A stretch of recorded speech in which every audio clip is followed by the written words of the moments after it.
যৌথ বাহিনীর নির্বাচনী মহড়া নির্বাহী ম্যাজিস্ট্রেটের নেতৃত্বে অংশ নেয় সেনাবাহিনীর পাশাপাশি পুলিশ, বিজিবি, র্যাব, আনসার সহ অন্যরা। নির্বাচনের নিরাপত্তা নিশ্চিতে কিভাবে পেট্রোলিং করা হবে তারই নমুনা দেখানো হয় বহরে। নির্বাচন কমিশন থেকে জানানো হয় ৮ থেকে ১৪ ফেব্রুয়ারি পর্যন্ত মাঠে থাকবেন ১,০৫১ জন নির্বাহী ম্যাজিস্ট্রেট। মূলত মোবাইল কোর্ট পরিচালনার জন্য তাদের দায়িত্ব দেওয়া হচ্ছে।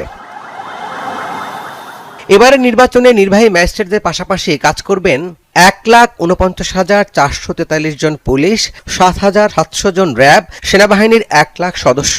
তাদের সাথে থাকবেন নৌবাহিনীর ৫,০০০, বিমান বাহিনীর ৩,৭৩০, বিজিবির ৩৬,৪৫৩ জন, কোস্টগার্ডের ২,৫৮৫ জন, এছাড়া ফায়ার সার্ভিসের ১৩,৩৯০ জন, আর সবচেয়ে বেশি সদস্য আনসার ও ভিডিপির। তাদের সংখ্যা ৫,৭৬,৩১৪ জন।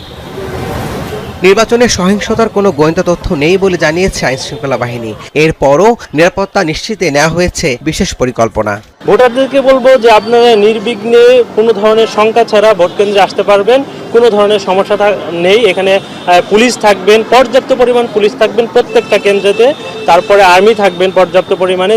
এদিকে ঢাকা মহানগরীর ১৫টি সংসদীয় আসনের ২,১৩১টি ভোট কেন্দ্র আছে, সেগুলো মাঠে কাজ করছে এবং পেট্রোল টিমের বাইরে বিভিন্ন স্থানে চেকপোস্ট পরিচালনা করা হচ্ছে।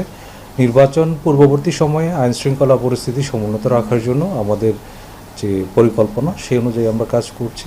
ঢাকার প্রায় সবগুলো ভোট কেন্দ্রে পুলিশ সদস্যদের সাথে বডি অন ক্যামেরা থাকবে।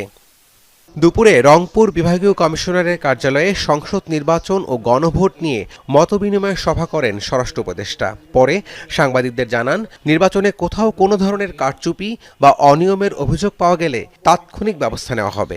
নির্বাচন খুব শান্তিপূর্ণভাবে, সুষ্ঠু পরিবেশে এবং একটা উৎসবমুখর পরিবেশে নির্বাচন হবে এবং একটা ফ্রি, ফেয়ার অ্যান্ড ক্রেডিবল নির্বাচন হবে। মিডিয়া হাউস থেকে ২১ সাংবাদিককে সেনাবাহিনীর তুলে নিয়ে যাওয়ার ঘটনা তার জানা নেই এমন দাবি করেন স্বরাষ্ট্র উপদেষ্টা। না, আমি এটা দেখিনি। রাব্বি সিদ্দিকী, যমুনা নিউজ, ঢাকা।